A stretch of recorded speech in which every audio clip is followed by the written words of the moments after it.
So guys, welcome to episode 9, the review of the LEGO Star Wars 2020 AAT. So let's start with the box art. It's really simple for me. Over here we have the 332nd Clone Trooper. We have the AAT plus Ahsoka. It's at 75283, called the Armored Assault Tank. 286 pieces.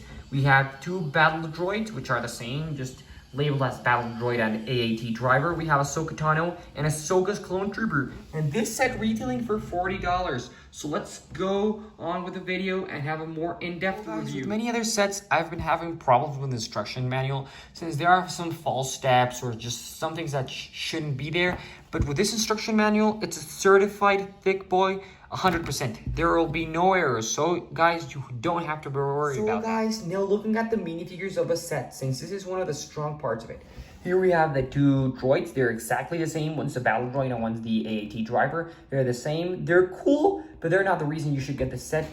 Over here we have Ashoka Tano, and although she's cool and super valuable for me, even though it's not very expensive as the Rebels one, I think it's a very valuable fig and it's very cool.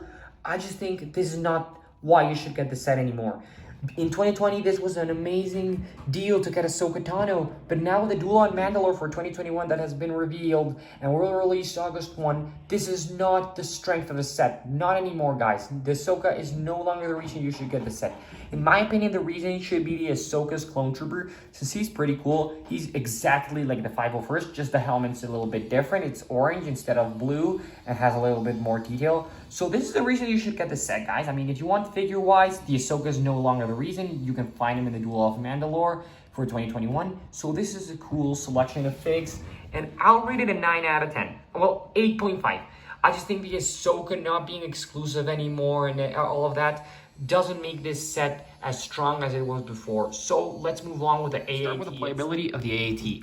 Over here, we have some spring-loaded shooters that are over here. And by pressing this lever over here, they'll shoot.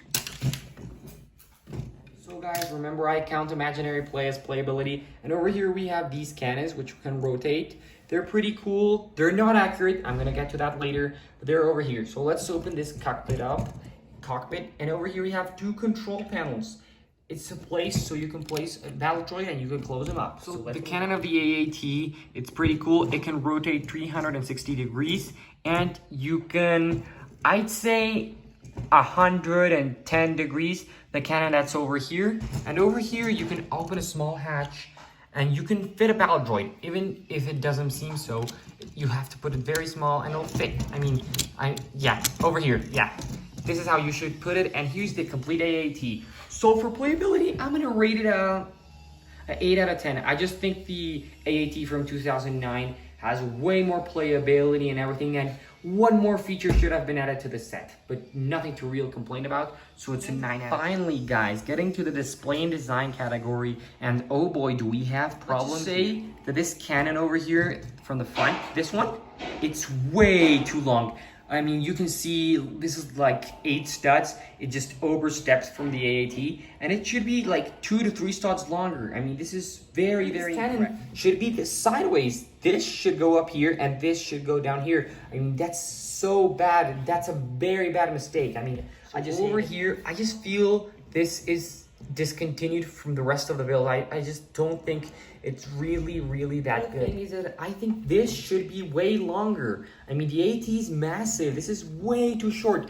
And when you see it from this side, this is super long. And this is very short. It just doesn't add up. Boy, this is spectacular. This cannon over here is amazing. But this just doesn't fit in, guys. I mean, this head is huge. I mean, compared to the rest of the AAT, and it's huge. I mean, if this set would have been $70 to $80, this head is perfect because it's very big, bulky, and detailed. But it's in a $40 set, and it just seems so big and so out of place. And that's why in the design and display category, with all the things I mentioned, I'm gonna put it a 4 out of 10, guys. I mean, I just think this is nowhere near what we want for a perfect AAT. Answering today's question, should you buy the AAT? And in my opinion, it can be tough, but I'm gonna give my answer. You shouldn't buy it, guys. I mean, only if you want the 332nd Clone Trooper, I think it's good and perfect.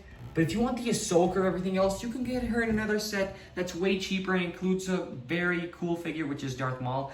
And overall, if you just don't want this figure, he's like, I don't want him, do not get this set, guys. I mean, I just think it's very, very overpriced.